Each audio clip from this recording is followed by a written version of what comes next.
ಕನ್ನಡದ ಹಿರಿಯ ಸಾಹಿತಿ ಎಸ್.ಎಲ್. ಭೈರಪ್ಪ ವಿಧಿವಶರಾಗಿದ್ದಾರೆ.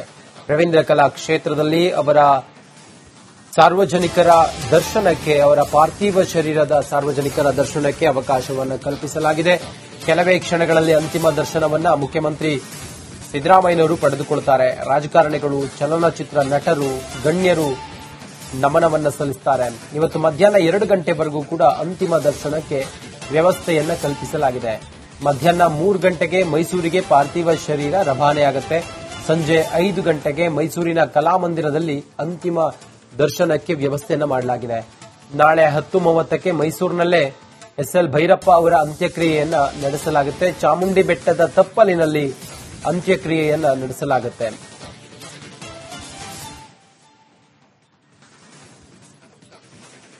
ಎಸ್.ಎಲ್. ಭೈರಪ್ಪ ಅವರ ಕುಟುಂಬದವರು ಮೈಸೂರಿನಿಂದ ನಿನ್ನೆಯೇ ಬಂದು ಎಸ್.ಎಲ್. ಭೈರಪ್ಪ ಅವರ ನಿಧನದ ವಾರ್ತೆಯಿಂದ ಅವರೆಲ್ಲರೂ ಕೂಡ ಬಹಳ ನೋವಿನಲ್ಲಿದ್ದಾರೆ. ಈಗ ಈ ಸದ್ಯಕ್ಕೆ ತಾವೇ ನೋಡ್ತಾ ಇದ್ದೀರಲ್ಲ, ಇದು ರವೀಂದ್ರ ಕಲಾ ಕ್ಷೇತ್ರದಲ್ಲಿ ಅವರ ಪಾರ್ಥಿವ ಶರೀರವನ್ನ ಇರಿಸಲಾಗಿದೆ. ಪಾರ್ಥಿವ ಶರೀರದ ದರ್ಶನಕ್ಕಾಗಿ ಗಣ್ಯಾತಿ ಗಣ್ಯರು ಆಗಮಿಸ್ತಾ ಇದ್ದಾರೆ. ಕೆಲವೇ ಕ್ಷಣಗಳಲ್ಲಿ ಮುಖ್ಯಮಂತ್ರಿ ಸಿದ್ದರಾಮಯ್ಯನವರು ಕೂಡ ಆಗಮಿಸುತ್ತಾರೆ. ನಟಿ ತಾರಾ ಅಲ್ಲಿ ಆಗಮಿಸಿ ಪಾರ್ಥಿವ ಶರೀರಕ್ಕೆ ನಮಿಸ್ತಾ ಇರುವಂತಹ ದೃಶ್ಯವನ್ನ ತಾವು ನೋಡ್ತಾ ಇದ್ದೀರಿ. ಹಿರಿಯ ಸಾಹಿತಿ, ಈ ದೇಶ ಇವತ್ತು ಒಬ್ಬ ಮೇರು ವ್ಯಕ್ತಿತ್ವದ ಸಾಹಿತಿಯನ್ನ, ಒಬ್ಬ ವಿಚಾರವಾದಿಯನ್ನ, ಒಬ್ಬ ಚಿಂತಕನನ್ನ, ಒಬ್ಬ ಸಂಶೋಧಕನನ್ನ, ಒಬ್ಬ ಬಲಪಂಥೀಯ ಬರಹಗಾರನನ್ನ ಕಳೆದುಕೊಂಡಿದೆ. ಎಸ್.ಎಲ್. ಭೈರಪ್ಪ ಇನ್ನು ನೆನಪು ಮಾತ್ರ. ಸಾಹಿತ್ಯ ಲೋಕಕ್ಕೆ ಕೊಂಡಿಯಾಗಿದ್ದಂತಹ ಎಸ್.ಎಲ್. ಭೈರಪ್ಪ ಅವರ ಯುಗಾಂತ್ಯವಾಗಿದೆ. ನಿನ್ನೆ ಹೃದಯಾಘಾತದಿಂದ ಎಸ್.ಎಲ್. ಭೈರಪ್ಪ ಅವರು ನಿಧನರಾಗಿದ್ದಾರೆ. ಅವರ ಪಾರ್ಥಿವ ಶರೀರವನ್ನ ಇವತ್ತು ರವೀಂದ್ರ ಕಲಾ ಕ್ಷೇತ್ರದಲ್ಲಿ ಸಾರ್ವಜನಿಕರ ಅಂತಿಮ ದರ್ಶನಕ್ಕೆ ಅಲ್ಲಿ ವ್ಯವಸ್ಥೆಯನ್ನ ಮಾಡಲಾಗಿದೆ. ಕೆಲವೇ ಹೊತ್ತಿನಲ್ಲಿ ಮುಖ್ಯಮಂತ್ರಿ ಸಿದ್ದರಾಮಯ್ಯನವರು ಸೇರಿದಂತೆ ಜನಪ್ರತಿನಿಧಿಗಳು ಇವರೆಲ್ಲರೂ ಕೂಡ ಬಂದು ರವೀಂದ್ರ ಕಲಾ ಕ್ಷೇತ್ರದಲ್ಲೇ ಎಸ್.ಎಲ್. ಭೈರಪ್ಪ ಅವರ ದರ್ಶನವನ್ನ ಮಾಡಲಿದ್ದಾರೆ, ಅಂತಿಮ ದರ್ಶನವನ್ನ.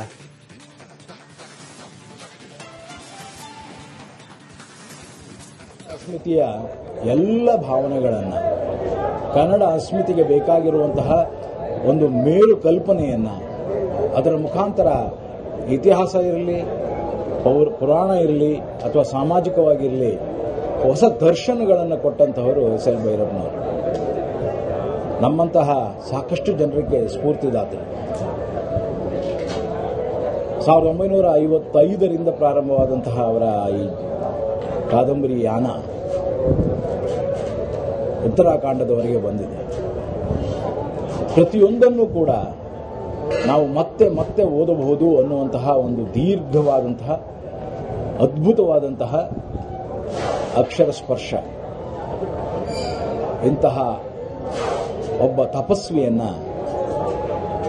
ಅವರ ತಪಸ್ಸಿನ ಫಲವನ್ನು ಉಣಿಸುವಂತಹ ಅದ್ಭುತವಾದ ಕೆಲಸವನ್ನು ನಾವಿವತ್ತು ಪಡ್ಕೊಂಡಿದ್ದೇವೆ.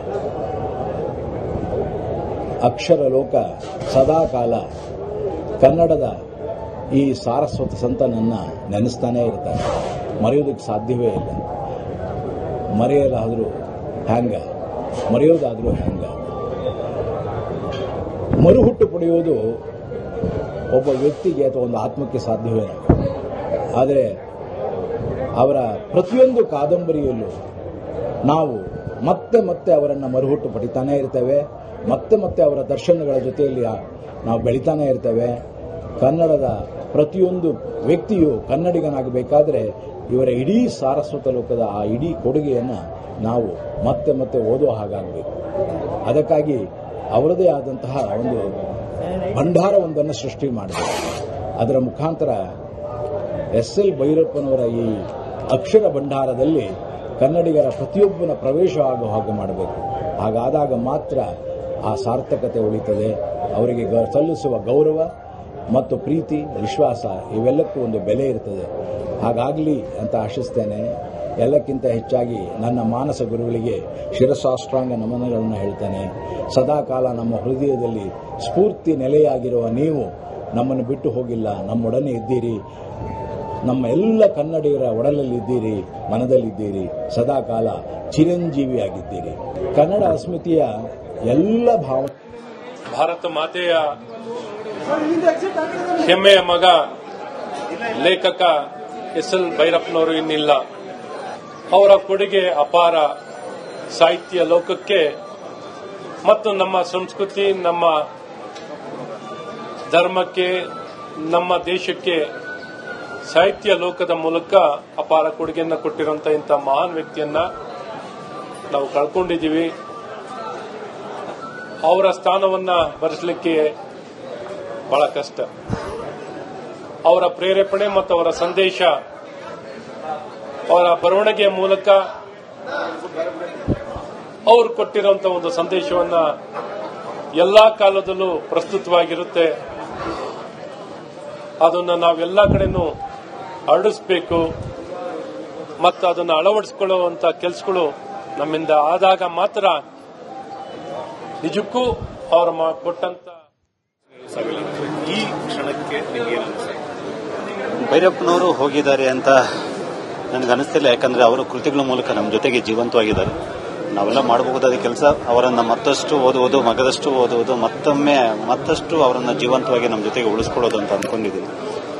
ಒಂದು 4 ತಲೆಮಾರಿಗೆ ಓದಿನ ರುಚಿಯನ್ನು ಹತ್ತಿಸಿದಂಥವ್ರು, ಮತ್ತೆ ಓದುಗರ ಸಂಖ್ಯೆಯನ್ನು ಹೆಚ್ಚಿಸಿದಂಥವ್ರು, ಮತ್ತೆ ಕನ್ನಡದಲ್ಲಿ ಪುಸ್ತಕಗಳೇ ಮಾರಾಟವಾಗಲ್ಲ ಅಂತಹ ಮಾತನ್ನು ಸುಳ್ಳಾಗಿಸಿ ಸಾವಿರಾರು ಪುಸ್ತಕಗಳು ಬಿಡುಗಡೆ ಪೂರ್ವದಲ್ಲಿಯೇ ಮಾರಾಟವಾಗ್ತದಂಥವು. ಇವತ್ತು ಯಾವುದೇ ಸಂತೆ ಮೇಳ ನಡೆದರೂ ಕೂಡ ಅತಿ ಹೆಚ್ಚು ಮಾರಾಟವಾಗುವಂತಹ ಸಾಲಲ್ಲಿ ಕೂಚಂತೆ, ಕುವೆಂಪು, ಬೆಳಗೆರೆ ಅವರು, ಭೈರಪ್ಪನವರು ಇದ್ದೇ ಇರ್ತಾರೆ ಅನ್ನುವಂಥದ್ದು.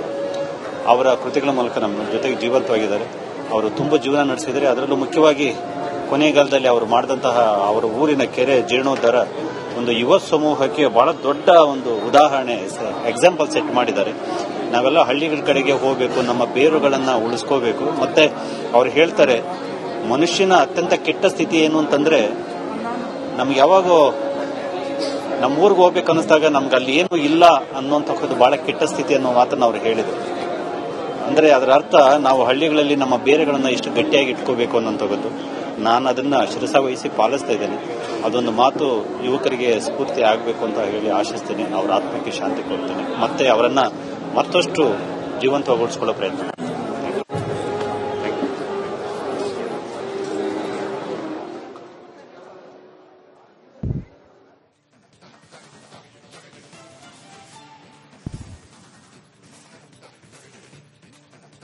ಗಣ್ಯಾತಿ ಗಣ್ಯರು ಎಸ್.ಎಲ್. ಭೈರಪ್ಪ ಅವರ ಅಂತಿಮ ದರ್ಶನವನ್ನ ಮಾಡ್ತಾ ಇದ್ದಾರೆ. ಅವರ ಸದ್ಗತಿಗಾಗಿ ಪ್ರಾರ್ಥಿಸ್ತಾ ಇದ್ದಾರೆ. ಹಿರಿಯ ಸಾಹಿತಿ ಎಸ್.ಎಲ್. ಭೈರಪ್ಪನವರು ನಿನ್ನೆ ನಮ್ಮನ್ನೆಲ್ಲರನ್ನು ಬಿಟ್ಟು ಭಾರದೂರಿಗೆ ಹೊರಟು ಹೋಗಿದ್ದಾರೆ. 94 ವರ್ಷ ವಯಸ್ಸಾಗಿದ್ದವರಿಗೆ ಪೂರ್ಣ ಜೀವನವನ್ನು ನಡೆಸಿದ್ದಾರೆ ಎಸ್.ಎಲ್. ಭೈರಪ್ಪನವರು. ಸಾಹಿತ್ಯ ಕ್ಷೇತ್ರದಲ್ಲಿ ತನ್ನದೇ ಆದಂತ ಒಂದು ಇತಿಹಾಸವನ್ನ ಸೃಷ್ಟಿ ಮಾಡಿದಂತ ಎಸ್.ಎಲ್. ಭೈರಪ್ಪ ಅವರಿಗೆ ಎಸ್.ಎಲ್. ಭೈರಪ್ಪ ಅವರೇ ಸಾಕ್ಷಿ. ಅಂದಿನಿಂದ ಅವರ ಬರಹಗಳು ಇಂದಿನವರೆಗೆ ಓದುಗರನ್ನ ಬಹಳವಾಗಿ ಆಕರ್ಷಿಸಿತ್ತು. ಅವರ ಬರಹಗಳ ಮೂಲಕ ಅವರೆಂದೂ ಕೂಡ ಜೀವಂತವಾಗಿರ್ತಾರೆ ಅನ್ನುವ ನಂಬಿಕೆ ನಮ್ಮದು. ಎಸ್.ಎಲ್. ಭೈರಪ್ಪ ಅವರಿಗೆ ಅಗಾಧ ಸಂಖ್ಯೆಯ ಅಭಿಮಾನಿಗಳಿದ್ದಾರೆ. ಅವರ ಬರಹಕ್ಕೆ ಅಭಿಮಾನಿಗಳಿದ್ದಾರೆ. ಅವರ ರಾಷ್ಟ್ರೀಯವಾದ ಚಿಂತನೆಗಳು ಅವರನ್ನ ಎಂದಿಗೂ ಕೂಡ ನೆನಪು ಮಾಡಿಕೊಳ್ಳುತ್ತೆ. ದೇಶದ ಕುರಿತಾಗಿ ಅವರ ಆಲೋಚನೆಗಳು, ಖಂಡಾತುಂಡವಾದ ಅವರ ನಿಲುವು, ಇದೆಲ್ಲವೂ ಕೂಡ ಎಸ್.ಎಲ್. ಭೈರಪ್ಪ ಅವರನ್ನ ಎಂದಿಗೂ ಕೂಡ ನಮ್ಮೊಂದಿಗೆ ಇದ್ದಾರೆ ಅನ್ನುವ ಭಾವನೆಯನ್ನ ಬಿಂಬಿಸುತ್ತೆ. ಎಸ್.ಎಲ್. ಭೈರಪ್ಪ ಇತ್ತೀಚೆಗೆ ಅನಾರೋಗ್ಯದಿಂದ ಆಸ್ಪತ್ರೆಯಲ್ಲಿ ಚಿಕಿತ್ಸೆಯನ್ನು ಪಡಿತಾ ಇದ್ರು. ಎಸ್.ಎಲ್. ಭೈರಪ್ಪ ಅವರಿಗೆ ಬೆನ್ನು ನೋವಿನ ಸಮಸ್ಯೆ ಇತ್ತು. ನಿನ್ನೆ ಸುಮಾರು 1 ಗಂಟೆ ಸುಮಾರಿಗೆ ಅವರಿಗೆ ಲಘುವಾಗಿ ಒಂದು ಹಾರ್ಟ್ ಅಟ್ಯಾಕ್ ಆಗುತ್ತೆ. 2 ಗಂಟೆ 38 ನಿಮಿಷದ ಸುಮಾರಿಗೆ ಅವರು ಇನ್ನಿಲ್ಲ ಅನ್ನುವ ಸುದ್ದಿ ಹೊರಬರುತ್ತೆ. ಇದು ಎಲ್ಲರನ್ನೂ ಕೂಡ ಈ ಹೊತ್ತಿನವರೆಗೂ ಕೂಡ ಬಹಳ ದುಃಖತಪ್ತರಾಗುವಂತೆ ಮಾಡಿದೆ. ಅಪಾರ ಸಂಖ್ಯೆಯ ಅಭಿಮಾನಿಗಳು ಅವರಿಗಿರೋದ್ರಿಂದ ಇವತ್ತು ರವೀಂದ್ರ ಕಲಾ ಕ್ಷೇತ್ರದಲ್ಲಿ ಅವರ ಅಂತಿಮ ದರ್ಶನಕ್ಕೆ ವ್ಯವಸ್ಥೆ ಮಾಡಲಾಗಿದೆ. ಭೈರಪ್ಪನವರು ಅಂತ ತಕ್ಷಣ ನಮಗೆಲ್ಲರಿಗೂ ಗೊತ್ತಿರೋದು ಅಥವಾ ನನಗೆ ತುಂಬ ಅತಿಯಾದ ಪರಿಚಯ ಇರೋದು ಅವರು ಸಾಹಿತ್ಯ ಲೋಕಕ್ಕೆ ಅಷ್ಟೇ ಅಲ್ಲ, ಚಿತ್ರರಂಗಕ್ಕೂ ಕೂಡ ಅವರ ಇಲ್ಲದಿರುವುದನ್ನ ತುಂಬ ನಷ್ಟ ಅಂತಲೇ ನಾನು ಭಾವಿಸ್ತೇನೆ. ಏಕೆಂತಂದರೆ ಅವರನ್ನು ನಾನು ಭೇಟಿ ಮಾಡಿದ್ದು, ಅವರ ಹತ್ರ ಮಾತಾಡಿದ್ದು, ಅವರ ಕಾದಂಬರಿ ಕೃತಿ ಮತದಾನ ಚಿತ್ರದ ಮಾಡುವಾಗ ಅವರನ್ನು ಭೇಟಿ ಮಾಡಿದ್ದು ನಾನು. ಅಂದರೆ ಹೆಚ್ಚು ನನಗೇನು ಒಡನಾಟ ಇರಲಿಲ್ಲ ಅಥವಾ ಅವರ ಹತ್ರ ಬೆರೆತು ಮಾತನಾಡುವಂಥದ್ದು ಅವಕಾಶಗಳು ನನಗೇನು ಇರಲಿಲ್ಲ. ಮತದಾನದ ಶೋ ಅಲ್ಲಿ ಭೇಟಿ ಮಾಡಿ ಅವ್ರ ಹತ್ರ ಮಾತಾಡಿರೋದು. ಆದರೆ ಅವರ ಕಾದಂಬರಿಗಳನ್ನು ಒಂದು 4-5 ಕಾದಂಬರಿಗಳನ್ನಾದರೂ ನಾನು ಓದಿದ್ದೇನೆ, ನಾನು ಸವೆದಿದ್ದೇನೆ. ನನಗೆ ಯಾವಾಗಲೂ ಅವ್ರು ಅನಿಸೋದು ನಮ್ಮ ಭಾರತೀಯ ಸಂಸ್ಕೃತಿಯನ್ನು, ಈ ಮಣ್ಣಿನ ಸಂಸ್ಕಾರವನ್ನು, ಹಾಗೆಯೇ ಇತಿಹಾಸವನ್ನು, ಪುರಾಣಗಳನ್ನು ಮತ್ತು ತಾತ್ವಿಕ ಒಂದು ಸತ್ವಗಳನ್ನು ಇಟ್ಟುಕೊಂಡು ಬರೆದಿರುವಂಥ ಎಲ್ಲ ಕಾದಂಬರಿಗಳು ಕೂಡ ಮನಸ್ಸಿಗೆ ಹತ್ತಿರವಾಗ್ತವೆ. ನಮ್ಮನ್ನು ನಾವೇ ಮತ್ತೆ ಮತ್ತೆ ನಾವು ಅದನ್ನು ವಿಶ್ಲೇಷಣೆ ಮಾಡುವಂಥದ್ದಾಗ್ತದೆ. ಒಂದೊಂದು ಸತಿ ನನಗೆ ಇಷ್ಟವಾದ ಅವರ ಕಾದಂಬರಿಗಳಲ್ಲಿ ಒಂದು ಪರ್ವ ನಾನು ಪ್ರತಿ ಸಾರಿ ಅದನ್ನು ನಾನು ಒಂದು 5-6 ಬಾರಿ ಪೂರ್ತಿ ಓದಿದ್ದೇನೆ. 5-6 ಬಾರಿ ಓದಿದಾಗಲೂ ಬೇರೆ ರೀತಿ ಅರ್ಥೈಸ್ಕೊಳ್ಳೋಕೆ ಪ್ರಯತ್ನ ಪಡ್ತಿದ್ದೇನೆ. ಬಹುಶಃ ಓದುಗರನ್ನು ಸೆಳೆಯುವಂಥ ಅಥವಾ ಮಂಥನಕ್ಕೆ ಬಿಡುವ ವಿಚಾರಗಳನ್ನು ಮಂಥನಕ್ಕೆ ಬಿಡುವಂಥ ಕಾದಂಬರಿಕರ್ತ. ಜ್ಞಾನಪೀಠ ಪ್ರಶಸ್ತಿ ಅವ್ರಿಗೆ ಸಿಗಲಿಲ್ಲ ಅನ್ನೋದನ್ನು ಬಿಟ್ಟರೆ ಹಲವಾರು ಪ್ರಶಸ್ತಿಗಳನ್ನು ಮುಡಿಗೇರಿಸಿಕೊಂಡವರು. ಬಹುಶಃ ಭಾರತ ಕಂಡಂಥ ಅತ್ಯುನ್ನತ ಕಾದಂಬರಿಕರ್ತರಲ್ಲಿ ಅವರು ಒಬ್ಬರು ಅಂತ ಹೇಳೋದಕ್ಕೆ ತುಂಬ ಸಂತೋಷ ಪಡ್ತೇನೆ. 4 ವಸಂತಗಳನ್ನು ನೋಡಿದವರು. ಅವರನ್ನು ನಾವು ಸಂತೋಷದಿಂದ ಗೌರವದಿಂದ ಕಳಿಸಿಕೊಡಬೇಕೇ ವಿನಃ ಅವರ ದುಃಖಪಟ್ಟು ಅವ್ರನ್ನ ಕಳಿಸೋದು ಅಷ್ಟು ಸರಿಯಿಲ್ವೇನೋ ಅನ್ಸುತ್ತೆ. ಯಾಕಂದರೆ ಸಂಪೂರ್ಣ ಬದುಕನ್ನು ಬದುಕಿದ್ದಾರೆ ಅವರು. ಅವರ ಆಶೀರ್ವಾದ ನಮ್ಮೆಲ್ಲರ ಮೇಲೂ ಇರಲಿ ಅಂತ ಕೇಳ್ಕೊಳ್ತೀನಿ. ನಮಸ್ಕಾರ.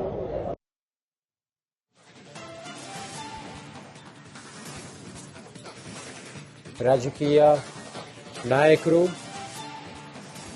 ಎಸ್.ಎಲ್. ಭೈರಪ್ಪ ಅವರ ಅಂತಿಮ ದರ್ಶನವನ್ನ ಪಡೆದು ಅವರ ಆತ್ಮಶಾಂತಿಗಾಗಿ, ಅವರ ಸದ್ಗತಿಗಾಗಿ ಪ್ರಾರ್ಥಿಸ್ತಾ ಇರುವಂತ ದೃಶ್ಯವನ್ನ ತಾವು ನೋಡ್ತಾ ಇದ್ದೀರಿ. ಬಹುಶಃ ಈ ಬಲಪಂಥೀಯ ಆಲೋಚನೆಗಳು ಇರುವಂತ ಇವರು ಯಾರು ಬಹುಶಃ ಇವರ ಪುಸ್ತಕಗಳನ್ನ, ಕಾದಂಬರಿಗಳನ್ನ ಓದಿಲ್ಲ ಅಂತ ಹೇಳಿದ್ರೆ ಬಹುಶಃ ನಂಬೋದಕ್ಕೆ ಸಾಧ್ಯ ಆಗೋದಿಲ್ಲ. ಅಶ್ವಥ್ ನಾರಾಯಣ ಅವರು ಬಂದರು ನೋಡಿ, ಅವರು ದರ್ಶನ ಮಾಡಿದ್ರು. ದರ್ಶನ ಮಾಡಿ ಈಗ ತೆರಳುತ್ತಾ ಇದ್ದಾರೆ. ಅಶ್ವಥ್ ನಾರಾಯಣ ಅವರು ಮಾಜಿ ಮಂತ್ರಿಗಳು, ಹಾಲಿ ಶಾಸಕರು. ಎಸ್ ನಾಗಾಭರಣ ಅವರು ಬಂದರು.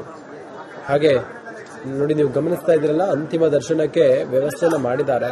ಅಂತಿಮ ದರ್ಶನಕ್ಕೆ ಬೇರೆ ಬೇರೆ ಕಡೆಗಳಿಂದ ಜನ ಬಂದು ಎಸ್.ಎಲ್. ಭೈರಪ್ಪ ಅವರ ಅಂತಿಮ ದರ್ಶನವನ್ನ ಮಾಡ್ತಾ ಇದ್ದಾರೆ. ಅವರ ಆತ್ಮಶಾಂತಿಗಾಗಿ, ಅವರ ಸದ್ಗತಿಗಾಗಿ ಪ್ರಾರ್ಥಿಸ್ತಾ ಇದ್ದಾರೆ. ಇರುವಷ್ಟು ದಿನಗಳ ಕಾಲ ಅವರು ಬರಹಗಳ ಮೂಲಕ ಪರೋಪಕಾರಿಯಾಗಿ, ಹಾಗೆ ಕೇವಲ ಅವರು ಬರಹಗಾರ ಮಾತ್ರ ಆಗಿರಲಿಲ್ಲ. ತಾರಾ ಅವರು ಹೇಳ್ತಾ ಇದ್ರು, ಅವರೊಬ್ಬ ಸಜ್ಜನ ವ್ಯಕ್ತಿಯಾಗಿತ್ತು. ಅವರ ಬರಹಗಳು ಸಮಾಜಕ್ಕೆ ಒಂದು ಮಾದರಿಯಾಗಿರ್ತಾ ಇತ್ತು.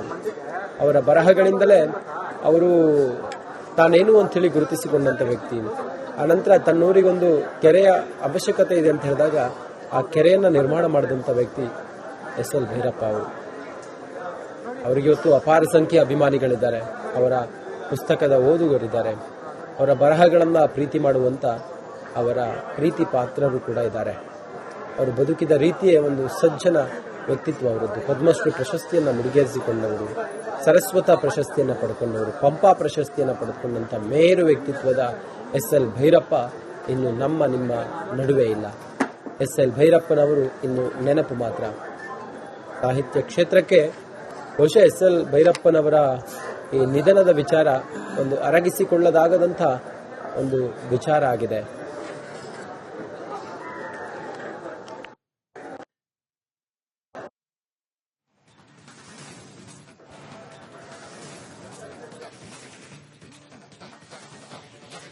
ರವೀಂದ್ರ ಕಲಾಕ್ಷೇತ್ರದಲ್ಲಿ ಸಾಹಿತ್ಯ ಕ್ಷೇತ್ರದ, ಅಕ್ಷರ ಕ್ಷೇತ್ರದ ದಿಗ್ಗಜರಾದಂಥ ಡಾಕ್ಟರ್ ಎಸ್.ಎಲ್. ಭೈರಪ್ಪರವರ ಅಂತಿಮ ದರ್ಶನಕ್ಕೆ ವ್ಯವಸ್ಥೆ ಮಾಡಲಾಗಿರುವಂತದ್ದು. ಈ ಸದ್ಯದ ಮಟ್ಟಿಗೆ ಇಲ್ಲಿರುವಂತಹ ಚಿತ್ರಣವನ್ನ ಕ್ಯಾಮರಾ ಪರ್ಸನ್ ಕಾಂತರಾಜು ತೋರಿಸ್ತಾ ಇದ್ದಾರೆ. ಒಂದು ಅಂಶವನ್ನ ಗಮನಿಸಬೇಕು, ವ್ಯಕ್ತಿಗೆ ಸಾವಿರಬಹುದು, ಆದರೆ ವ್ಯಕ್ತಿತ್ವಕ್ಕೆ, ಅವರು ಕೊಟ್ಟಂತ ಶಿಕ್ಷಣಕ್ಕೆ, ಅವರು ತಮ್ಮ ಜೀವನವನ್ನೇ ಪಾಠದ ರೀತಿ ಯಾವೆಲ್ಲ ವ್ಯಕ್ತಿಗಳಿಗೆ ಅನ್ನೋದಕ್ಕಿಂತ ತಲೆಮಾರುಗಳಿಗೆ ತೋರಿಸಿಕೊಟ್ಟಿದ್ದಾರೆ. ಅಂತಹ ಆಲೋಚನೆಗಳಿಗೆ ಅಭಿಮಾನಿಗಳಿಗೆ ಎಂದಿಗೂ ಸಾವಿಲ್ಲ ಅನ್ನೋ ಮಾತನ್ನ ಅವರಿಂದಲೇ ಕಲಿತಂತ ಲಕ್ಷಾಂತರ ಅಭಿಮಾನಿಗಳು ಹೇಳ್ತಿರುವಂತದ್ದು. ಈ ಸದ್ಯದ ಮಟ್ಟಿಗೆ ಎಸ್.ಎಲ್. ಭೈರಪ್ಪರವರ 2 ದೊಡ್ಡ ಭಾವಚಿತ್ರಗಳನ್ನ ವೇದಿಕೆಯ ಮೇಲೆ ಇರಿಸಲಾಗಿರುವಂತದ್ದು. ಮೊದಲನೇದು ಅವರ ತಲೆಯನ್ನ ಇರಿಸಲಾಗಿರುವಂತಹ ಜಾಗದಲ್ಲೇ ಒಂದು ಭಾವಚಿತ್ರವಾದರೆ, ಮತ್ತೊಂದು ಕಡೆ ಅವರ ಪಾದವನ್ನ ಇರಿಸಿರುವಂತಹ ಜಾಗದಲ್ಲೂ ಕೂಡ ಅವರ ಭಾವಚಿತ್ರವನ್ನ ಇರಿಸಲಾಗಿರುವಂತದ್ದು. ಅವರ ಪಾರ್ಥಿವ ಶರೀರದ ಕಾಲಿನ ಭಾಗದ ಬಳಿ ಅವರ ಧರ್ಮಪತ್ನಿ ಸರಸ್ವತಿರವರು ಕುಳಿತಿರುವಂತದ್ದು, ಕುಟುಂಬಸ್ಥರು ಕುಳಿತಿರುವಂತದ್ದು. ಇವಿಷ್ಟು ಒಂದು ಕಡೆ ಆಯ್ತು ಅಂದ್ರೆ, ಮತ್ತೊಂದು ಕಡೆ ಅವರನ್ನ ಅನೇಕ ವರ್ಷಗಳಿಂದ ಪಿತೃ ಸಮಾನರಾಗಿ ನೋಡ್ತಿರುವಂತಹ ಲಕ್ಷಾಂತರ ಅಭಿಮಾನಿಗಳ ಪೈಕಿ, ಫಾಲೋವರ್ಗಳ ಪೈಕಿ ಹಿರಿಯ ಪತ್ರಕರ್ತರು ಆದಂತಹ ವಿಶ್ವೇಶ್ವರ ಭಟ್ರು ಈ ಎಲ್ಲ ಕಾರ್ಯಗಳನ್ನ ನಡೆಸಿಕೊಡ್ತಿರುವಂತದ್ದು ಕೂಡ ನೋಡ್ತಾ ಇದ್ದೇವೆ. ಮತ್ತೊಂದು ಭಾಗದಲ್ಲಿ ಇಲ್ಲಿರುವಂತಹ ವ್ಯವಸ್ಥೆಯ ಕುರಿತು ನಾವು ಮಾತಾಡಬೇಕಂದ್ರೆ, ಟೌನ್ ಹಾಲ್ ನ ಗೇಟ್ ನಿಂದ ಬರುವಂತ ವಿವಿಐಪಿಗಳಿಗೆ ಪ್ರತ್ಯೇಕವಾದ ಎಂಟ್ರಿಯನ್ನ ಪೊಲೀಸರು ಹಾಗೂ ಜಿಲ್ಲಾಡಳಿತ ಕಲ್ಪಿಸಿಕೊಟ್ಟಿರುವಂತದ್ದು. ರಾಜ್ಯ ಸರ್ಕಾರ ಹಾಗೂ ಕನ್ನಡ ಮತ್ತು ಸಂಸ್ಕೃತಿ ಇಲಾಖೆ ಸಹಯೋಗದಲ್ಲಿ ಈ ಒಂದು ವ್ಯವಸ್ಥೆಯನ್ನ ಮಾಡಿರುವಂತದ್ದು. ಟೌನ್ ಹಾಲ್ ಹಾಗೂ ಸಂಸ ಬಯಲುರಂಗ ಮಂದಿರದ ನಡುವೆ ಏನು ದೊಡ್ಡ ಪ್ರದೇಶವಿದೆ, ಈ ಪ್ರದೇಶದಲ್ಲಿ ದೊಡ್ಡದಾಗಿ ಶಾಮಿಯಾನ ಹಾಕಲಾಗಿರುವಂತದ್ದು. ವ್ಯವಸ್ಥಿತವಾಗಿ ಅಂದ್ರೆ ರವೀಂದ್ರ ಕಲಾಕ್ಷೇತ್ರದ ಭಾಗದಿಂದ ಬರುವಂತ ಸಾರ್ವಜನಿಕರಿಗೆ ಪ್ರತ್ಯೇಕ ಲೈನ್ ಇರುತ್ತೆ, ಟೌನ್ ಹಾಲ್ ನಿಂದ ಬರುವಂತ ವಿವಿಐಪಿಗಳಿಗೆ ಪ್ರತ್ಯೇಕ ಲೈನ್ ಇರುತ್ತೆ. ಕ್ರೌಡ್ ಕಂಟ್ರೋಲ್ ಮಾಡೋದಕ್ಕೆ ಅತ್ಯಂತ ಹೆಚ್ಚಿನ ಶಿಸ್ತನ್ನ ಈ ಬಾರಿ ಪೊಲೀಸರು ಫಾಲೋ ಮಾಡಿರುವಂತದನ್ನ ನೋಡ್ತಾ ಇದ್ದೇವೆ. ಮತ್ತೊಂದು ಕಡೆ ಅಕ್ಷರ ಪುತ್ರ ಅಥವಾ ಸರಸ್ವತಿ ಪುತ್ರ ಆಗಿರುವಂತಹ ಡಾಕ್ಟರ್ ಎಸ್.ಎಲ್. ಭೈರಪ್ಪರವರಿಗೆ ಬೆಂಬಲಿಗರು ಸಾಗರೋಪಾದಿಯಲ್ಲಿ ಸೇರ್ತಾರಾ ಅನ್ನೋ ಒಂದು ಪ್ರಶ್ನೆಗೆ ಇವತ್ತು ಬೆಳಿಗ್ಗೆಯಿಂದ ಸುಮಾರು 7 ಗಂಟೆಯಿಂದ ಸಾಗುತ್ತಿರುವಂತ ಈ ಒಂದು ಕ್ಯೂ ಏನಿದೆ, ಈ ಕ್ಯೂ ಉತ್ತರ ನೀಡುತ್ತಿರುವಂತದ್ದು. ಯಾಕೆಂದ್ರೆ ಕೇವಲ ಸೆಲೆಬ್ರಿಟಿಗಳಿಗೆ ಅನ್ನೋದಕ್ಕಿಂತ ಆಲೋಚನೆಗಳಿಗೂ, ವ್ಯಕ್ತಿತ್ವಗಳಿಗೂ, ಪದಗಳಿಗೂ, ಸರಸ್ವತಿಗೂ ಕೂಡ ಬೆಂಬಲಿಗರು ಇರ್ತಾರೆ, ಅನುಯಾಯಿಗಳು ಇರ್ತಾರೆ. ಅವರದ್ದೇ ಆದಂತ ಛಾಪನ್ನ ತಲೆಮಾರುಗಳ ಮುಖಾಂತರ ಮುಂದುವರೆಸುವಂತ ಒಬ್ಬ ವ್ಯಕ್ತಿತ್ವ ಇದ್ದದ್ದು ಡಾಕ್ಟರ್ ಎಸ್.ಎಲ್. ಭೈರಪ್ಪರವರಿಗೆ. ಒಂದು ಸಾಮಾಜಿಕ ಜಾಲತಾಣದ ಇಂಟರ್ವ್ಯೂನಲ್ಲಿ ಹೇಳಿದ್ರು, ಒಂದು ಸಾವು ಅಂದ್ರೆ ಕೇವಲ ಅವರು 86ನೇ ವರ್ಷದಲ್ಲಿದ್ದಾಗ ಹೇಳಿದ್ರು, ಬ್ರೈನಿಗೆ 4 ಸೆಕೆಂಡ್ ಆಕ್ಸಿಜನ್ ಸಪ್ಲೈ ಆಗ್ಲಿಲ್ಲ ಅಂದ್ರೆ ಸಾವಾಗತ್ತೆ. ಅದು ಯಾವ ರೀತಿ ಇರುತ್ತೆ ಅಂತ ಅನುಭವಿಸಕ್ಕೆ ನಾವು ಇರೋದಿಲ್ಲ. ಯಾಕಂದ್ರೆ ಸಾವಿನ ಮೊದಲು ಯಾವ ರೀತಿ ಇರುತ್ತೆ ಅಂತ ನಮಗೆ ಅನುಭವ ಆಗೋದಿಲ್ಲ, ಸಾವಿನ ನಂತರ ಯಾವ ರೀತಿ ಇರುತ್ತೆ ಅಂತ ಅನುಭವ ಆಗೋದಿಲ್ಲ. ಅದ್ರ ಬದಲಾಗಿ ನಾವು ಪ್ರತಿಯೊಂದು ಕ್ಷಣವನ್ನ ಜೀವಿಸಬೇಕು, ಹೋಗುವಂತ ಬಂದಾಗ ಹೋಗಬೇಕು ಅಂತ ಹೇಳಿದಂತ ಡಾಕ್ಟರ್ ಎಸ್.ಎಲ್. ಭೈರಪ್ಪರವರು ಇವತ್ತು ಚಿರನಿದ್ರೆಗೆ ಜಾರಿದ್ದಾರೆ. ವಯೋಸಹಜ ಕಾಯಿಲೆಯಿಂದ ಬಳಲ್ತಾ ಇದ್ರು ಕೂಡ ಅತ್ಯಂತ ಆಕ್ಟಿವ್ ಆಗಿ ಇದ್ದಂತ ಸಾಹಿತ್ಯ ಕ್ಷೇತ್ರದ ದಿಗ್ಗಜರು. ಈ ಬೆಳಿಗ್ಗೆಯಿಂದ ನಾವು ನೋಡೋದಾಯ್ತು ಅಂದ್ರೆ, ರಾಜಕಾರಣದ ಪೈಕಿ ಡಾಕ್ಟರ್ ಅಶ್ವಥ್ ನಾರಾಯಣ್ ಇರ್ಬೋದು, ಮುನಿರತ್ನ ಇರ್ಬೋದು, ಮೈಸೂರಿನ ಶಾಸಕರಿರ್ಬೋದು, ಅನೇಕ ಜನ ಶಾಸಕರು ಬಂದು ಹೋಗಿರುವಂತದ್ದು. ಮತ್ತೊಂದು ಕಡೆ ಸರ್ಕಾರದಿಂದ ಇನ್ನೇನು ಕೆಲವೇ ನಿಮಿಷಗಳಲ್ಲಿ ಸಿಎಂ ಆಗಿರ್ಬೋದು, ಡಿಸಿಎಂ ಆಗಿರ್ಬೋದು, ಮತ್ತೊಂದಿಷ್ಟು ಜನ ಬಂದು ಅವರಿಗೆ ಅಂತಿಮ ಗೌರವವನ್ನ ಸಲ್ಲಿಸೋರಿದ್ದಾರೆ. ಸಾಹಿತ್ಯ ಕ್ಷೇತ್ರದ, ರಂಗಭೂಮಿ ಕ್ಷೇತ್ರದ, ಸಿನಿಮಾ ಕ್ಷೇತ್ರದ ಅನೇಕ ಕ್ಷೇತ್ರಗಳ ಮುಖ್ಯಸ್ಥರು, ಆ ಕ್ಷೇತ್ರಗಳಲ್ಲಿ ಛಾಪು ಮೂಡಿಸಿರುವಂತಹ ಅನೇಕ ದಿಗ್ಗಜರು, ಹೆಗ್ಗುರುತು ಮೂಡಿಸಿರುವಂತಹ ಅನೇಕ ವ್ಯಕ್ತಿಗಳು ಈಗಾಗಲೇ ಭೈರಪ್ಪರವರ ಪಾದ ಸ್ಪರ್ಶಿಸಿ ತಮ್ಮ ನಮನಗಳನ್ನ ಸಲ್ಲಿಸಿ ಹೋಗಿರುವಂತದ್ದು. ಈ ಸದ್ಯದ ಮಟ್ಟಿಗೆ ಜನಸ್ತೋಮ ನಿಲ್ತಿಲ್ಲ. ಅತ್ಯಂತ ವ್ಯವಸ್ಥಿತವಾಗಿ, ನಿಧಾನವಾಗಿ, ಸಮಾಧಾನವಾಗಿ ಅವರ ಅಂತಿಮ ದರ್ಶನವನ್ನ ಪಡೆಯೋದಕ್ಕೆ ಸಾವಿರಾರು ಸಂಖ್ಯೆಯಲ್ಲಿ ಅಭಿಮಾನಿಗಳು ಬರ್ತಾ ಇರುವಂತದ್ದು. ಬೆಳಿಗ್ಗೆ 8 ಗಂಟೆಗೆ ಅವರ ಮೃತದೇಹ ಬರಬೇಕಾಗಿತ್ತು. ಆದರೆ ಹಸ್ತಾಂತರ ಪ್ರಕ್ರಿಯೆ ಆಸ್ಪತ್ರೆಯಿಂದ ತಡವಾದ ಕಾರಣ ಸುಮಾರು 9:15ರಿಂದ 9:30 ಮೃತದೇಹ ಬಂದಿರುವಂತದ್ದು. ಮಧ್ಯಾಹ್ನ 1 ಗಂಟೆಯವರೆಗೂ ಇರಿಸಲಾಗುತ್ತೆ ರವೀಂದ್ರ ಕಲಾಕ್ಷೇತ್ರದಲ್ಲಿ ಅಂತಿಮ ದರ್ಶನಕ್ಕೆ. ಒಂದು ವೇಳೆ ಬೆಂಬಲಿಗರು, ಅನುಯಾಯಿಗಳು ಜಾಸ್ತಿ ಇದ್ದಂತ ಸಂದರ್ಭದಲ್ಲಿ ಈ ಒಂದು ಡ್ಯೂರೇಷನ್ ಮತ್ತಷ್ಟು ಹೆಚ್ಚು ಮಾಡುವಂತ ನಿರೀಕ್ಷೆ ಇರುವಂತದ್ದು. ಇದಾದ ನಂತರ ಕುಟುಂಬಸ್ಥರ ವಿಚಾರವನ್ನ ತೆಗೆದುಕೊಂಡು ಕುಟುಂಬಸ್ಥರ ಜೊತೆ ಮಾತನಾಡಿ ತೆರೆದ ವಾಹನದಲ್ಲಿ ಮೈಸೂರಿಗೆ ತೆಗೆದುಕೊಂಡು ಹೋಗಬೇಕಾಗತ್ತಾ ಅಥವಾ ಆಂಬ್ಯುಲೆನ್ಸ್ ನಲ್ಲಿ ಕರೆದುಕೊಂಡು ಹೋಗಬೇಕಾಗತ್ತಾ ಒಂದು ವಿಚಾರವನ್ನ ತಿಳಿಸಲಾಗುತ್ತೆ. ಇವಿಷ್ಟು ಒಂದ್ ಕಡೆ ಆಯ್ತು ಅಂದ್ರೆ, ಸುಮಾರು 200ಕ್ಕೂ ಅಧಿಕ ಪೊಲೀಸರನ್ನ ನಿಯೋಜನೆ ಮಾಡಲಾಗಿರುವಂತದ್ದು, 4 KSRP ತುಕಡಿ ಇರುವಂತದ್ದು, ಇವಿಷ್ಟನ್ನು ಕೂಡ ಈ ಸದ್ಯದ ಮಟ್ಟಿಗೆ ಗಮನಿಸ್ತಾ ಇರುವಂತದ್ದು. ರಂಜಿತ್, ಅಭಿಷೇಕ್, ಇನ್ ಯಾರ್ಯಾರೆಲ್ಲ ಬರೋರಿದ್ದಾರೆ, ಮುಖ್ಯಮಂತ್ರಿಗಳು ಎಷ್ಟು ಗಂಟೆಗೆ ಬರ್ತಾರೆ, ಹಾಗೆ ಅಲ್ಲಿ ಎಷ್ಟು ಗಂಟೆಗೆ ಇಲ್ಲಿಂದ ಮೈಸೂರಿಗೆ ತೆಗೆದುಕೊಂಡು ಹೋಗ್ತಾರೆ, ಸದ್ಯ ಈ ಕುರಿತಾಗಿ ಎಲ್ಲ ಏನೇನು ಮಾಹಿತಿ ಇದೆ ಇಲ್ಲಿವರೆಗೂ? ರಂಜಿತ್, ಈ ಸದ್ಯದ ಮಟ್ಟಿಗೆ ಒಂದು ಅಪ್ಡೇಟ್ ಅನ್ನ ಕ್ಯಾಮರಾ ಪರ್ಸನ್ ಕಾಂತರಾಜು ತೋರಿಸ್ತಾರೆ. ಈಗ ವಿಐಪಿ ಗೇಟ್ ಅಂತ ಏನ್ ಹೇಳಿದ್ದೇವೆ, ಟೌನ್ ಹಾಲ್ ನ ಬಳಿಯಿಂದ ಬರುವಂತ ವಿಐಪಿ ಗೇಟ್ ನಲ್ಲಿ ಸಿಎಂ ಆಗಿರ್ಬೋದು, ಡಿಸಿಎಂ ಆಗಿರ್ಬೋದು, ಸಂಪುಟ ಸಭೆ ಇವತ್ತು ನಿಗದಿ ಆಗಿರೋದ್ರಿಂದ ಒಂದಿಷ್ಟು ಸಚಿವರು ಇವರು ಅವರು ಅಂತ ಹೆಸರನ್ನ ಹೇಳೋದಕ್ಕಿಂತ ಸಂಪುಟದಲ್ಲಿರುವಂತಹ ಬಹುತೇಕ ಸಚಿವರು ಬಂದು ಡಾಕ್ಟರ್ ಎಸ್.ಎಲ್. ಭೈರಪ್ಪರವರಿಗೆ ತಮ್ಮ ಗೌರವವನ್ನ ಸಲ್ಲಿಸಿ ತಮ್ಮ ಕೊನೆಯ ದರ್ಶನವನ್ನ ಪಡೆದು ಸಂಪುಟಕ್ಕೆ ಹೋಗುವಂತ ಸಾಧ್ಯತೆಯನ್ನ ನಾವು ನೋಡ್ತಾ ಇರುವಂತದ್ದು. ಸಿಎಂ ಸಿದ್ದರಾಮಯ್ಯನವರು, ಡಿಸಿಎಂ ಡಿಕೆ ಶಿವಕುಮಾರ್ ಅವರು, ಶಿವರಾಜ ತಂಗಡಿಗೆ ಅವರು ಸೇರಿದಂತೆ ಸಂಪುಟಕ್ಕೆ ಹಾಜರಾಗುವಂತ ಬಹುತೇಕ ಸಚಿವರು ತಮ್ಮ ಟೂರ್ ಪ್ಲಾನ್ ನಲ್ಲಿ ಇಲ್ದಿದ್ರು, ತಮ್ಮ ಒಂದು ಪ್ರೋಗ್ರಾಂಗಳಲ್ಲಿ ಇಲ್ದಿದ್ರು ಕೂಡ ಇದನ್ನ ಗೌರವ ಪೂರ್ವಕವಾಗಿ ಬರ್ತಾರೆ ಅನ್ನೊಂದು ಮಾಹಿತಿ ಲಭಿಸಿರುವಂತದ್ದು ಒಂದ್ ಕಡೆ ಆಗುತ್ತೆ. ಇದಾದ ನಂತರ ಮಧ್ಯಾಹ್ನದ ವೇಳೆಗೂ ಇದೇ ರೀತಿ ಜನಸ್ತೋಮ ಮುಂದುವರಿತು ಅನ್ನೋದೇ ಆಯ್ತು ಅಂದ್ರೆ ಈ ಜನಸ್ತೋಮ ಮುಗಿಯುವವರೆಗೂ ಅಂದ್ರೆ ಕನಿಷ್ಠ 2 ಗಂಟೆ ಅಥವಾ 3 ಗಂಟೆಯವರೆಗೂ ಇಲ್ಲಿಗೆ ನಿಗದಿಪಡಿಸಿದ್ದಕ್ಕಿಂತ 2 ಗಂಟೆ ಹೆಚ್ಚಾದ್ರೂ ಪರವಾಗಿಲ್ಲ, ಇಲ್ಲಿ ಅಂತಿಮ ದರ್ಶನಕ್ಕೆ ವ್ಯವಸ್ಥೆ ಮಾಡಿಕೊಡಲಾಗುತ್ತೆ. ಇದಾದ ನಂತರ ಅಂದ್ರೆ 2 ರಿಂದ 3 ಗಂಟೆಯ ಒಳಗಡೆ ಈ ಮೃತದೇಹವನ್ನ ಡಾಕ್ಟರ್ ಎಸ್.ಎಲ್. ಭೈರಪ್ಪರವರ ದರ್ಶನವನ್ನ ಪಡೆದಂತ ನಂತರ ಈ ಅವರ ಮೃತದೇಹವನ್ನ ಮೈಸೂರಿಗೆ ತೆಗೆದುಕೊಂಡು ಹೋಗಲಾಗುತ್ತೆ. ಅಲ್ಲಿಯೂ ಕೂಡ ಕೆಲ ಕಾಲ ಸಾರ್ವಜನಿಕರಿಗೆ ಅಂತಿಮ ದರ್ಶನಕ್ಕೆ ಅವಕಾಶ ಮಾಡಿಕೊಡಲಾಗುತ್ತೆ. ನಾಳೆ ಅವರ ಅಂತಿಮ ವಿಧಿವಿಧಾನಗಳನ್ನ ನೆರವೇರಿಸಲಾಗುತ್ತೆ ಅನ್ನೊಂದು ಮಾಹಿತಿ ಬಂದಿರುವಂತದ್ದು. Ranjith, okay Abhi, thank you ನಿಮ್ಮೆಲ್ಲ ಮಾಹಿತಿಗಾಗಿ.